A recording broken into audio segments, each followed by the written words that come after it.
Assalamualaikum warahmatullahi wabarakatuh. Perkenalkan, nama saya Ismanita, kelas 2G dengan NIM 10540117621. Di sini saya akan menjelaskan tentang struktur karya ilmiah dan ciri-ciri karya tulis ilmiah.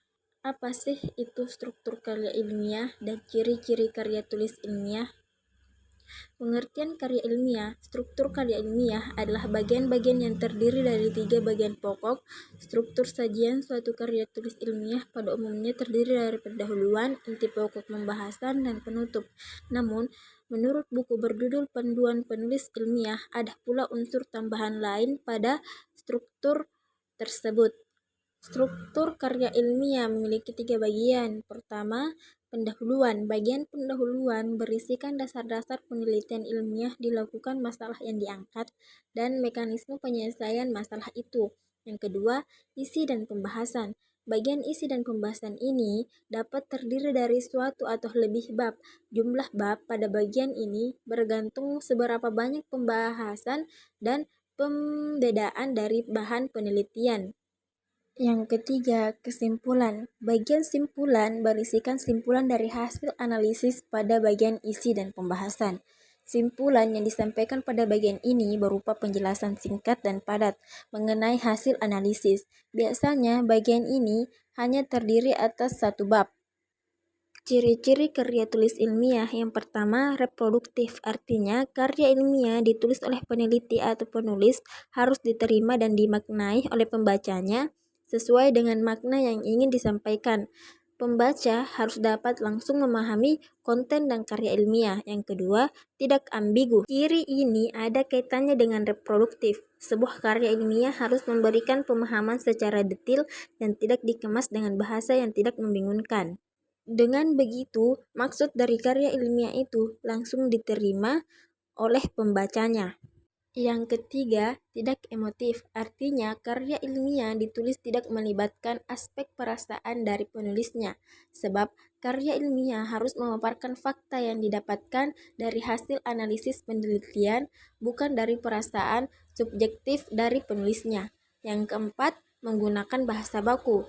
Menggunakan bahasa baku dan kata baku agar mudah dipahami.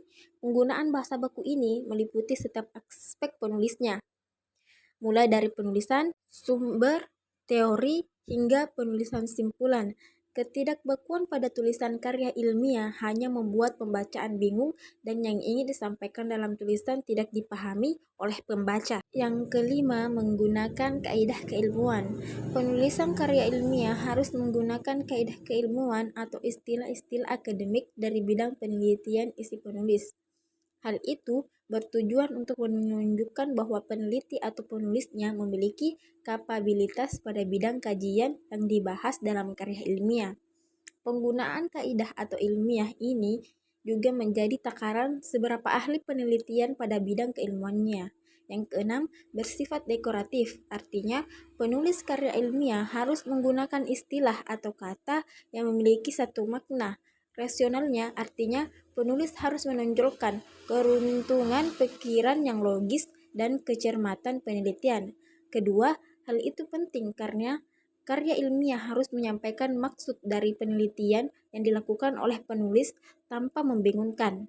Yang ketujuh, terdapat kohesi. Artinya, karya ilmiah harus memiliki kesinambungan antara bagian dan babnya, bersifat straightforward, yang maksudnya ialah tidak bertele-tele atau tepat sasaran. Suatu karya ilmiah, setiap bagian atau babnya harus memiliki alur logika yang saling bersambung. Selain itu, penyampaiannya harus tepat sasaran dengan apa yang ingin disampaikan. Yang kedelapan, bersifat objektif. Karya ilmiah harus bersifat objektif. Hal ini sangat penting karena karya ilmiah tidak dibuat berdasarkan perasaan penulisnya.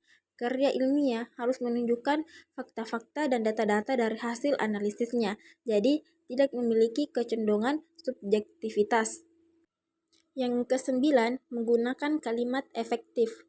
Penulisnya, karya ilmiah harus menggunakan kalimat efektif.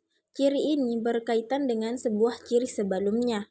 Tujuan penggunaan kalimat dalam karya ilmiah agar pembaca tidak dipusingkan dengan penggunaan kalimat yang berputar-putar.